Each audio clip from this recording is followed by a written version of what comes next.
Some encouraging news out of the NBA on Friday. The league is targeting July 31st as a potential start date, and the Boston Celtics can return to voluntary workouts come June 1st. I'm Sierra Goodwill here with Josue Pavon and Keith Smith. Guys, positive news on this front, especially for the Celtics now. Massachusetts, one of the states that have been highly affected by the virus, so they were a little bit behind other NBA teams in terms of getting back to the facilities, but really positive news for the team to be able to fly back up to the market city and get back to work with the finish line in sight of July 31st. Yeah, definitely, Sierra. It certainly sets the structure for the Celtics moving ahead. I'm excited. Looks like this is a go. We don't know exactly the playoff format, but we'll cross that bridge when we get there. But this is huge for the Celtics because, yeah, like you said, they are one of the last cities. Boston's one of the last cities to open up and allow their players to go work out. So I do think it's a huge advantage for the Celtics that they're not held back for another week or two as opposed to the other teams in the league.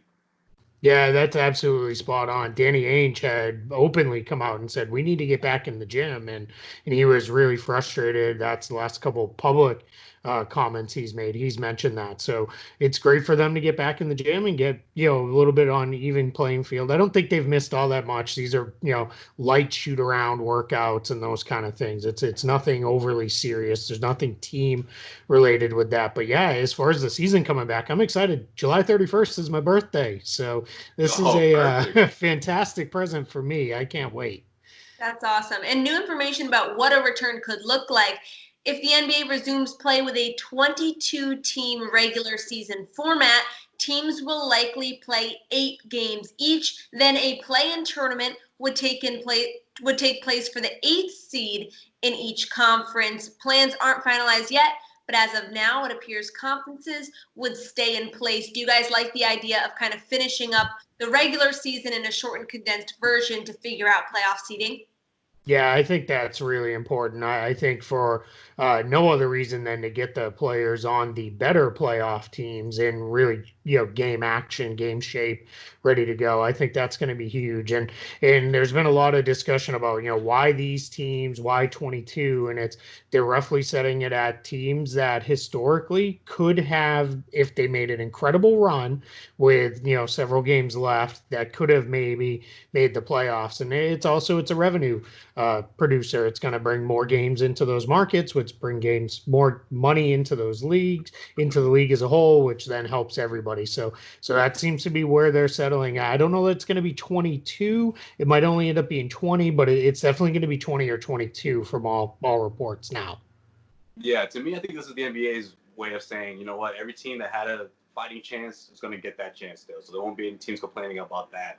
Also, like, the storyline of seeing someone like Zion Williamson compete for a playoff spot. I do think that plays a part. Keith, you brought up a good point with the revenue, and that's a big one.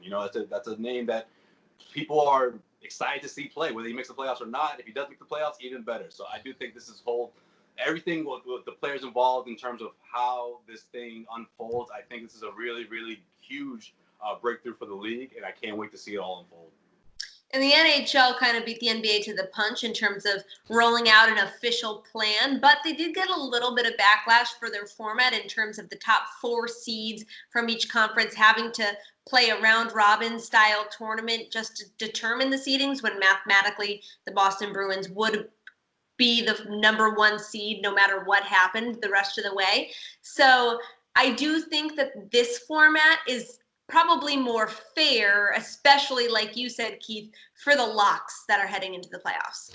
Yeah, my understanding is they're going to honor the leads that teams already have. This is just kind of in addition to that. So like the Milwaukee Bucks, who were kind of running away with the Eastern Conference, they're going to honor that. It's not like they're going to be at a risk of falling out or anything. This isn't the group stage World Cup style. It's not that. It is bring these teams back, this is how far back you were. You're going to play 8 games, it sounds like, a piece, which would probably be, my guess is they'll play about 4 games a week over a 2-week period to get everybody going. And then off we'll go into the playoffs with, 8 teams. And one other piece that matches, kind of what I've been hearing is the Eastern Conference teams wanted no part at all of 1 to 16 seeding. They see how that shakes out. It would make their paths all considerably harder. So those teams, from what I've heard, all voted against that. They want to keep the traditional conference setup. So I think that's what we're going to see. Yeah, I think down the road, that's something I would love to see the NBA do. But right now, I think they got it right. I think this is the way that you proceed. And you look at the way those teams fight for those spots. Whereas the other teams, like the Bucks and the Lakers, they're rewarded for what they've done throughout the season thus far. And that's getting rest and being able to work out and really get their rhythm as much as they can in that little time. Yeah, absolutely. And for all the rest of our Celtics and NBA coverage, you can find it on our website at clnsmedia.com and on our YouTube page at Celtics All Access.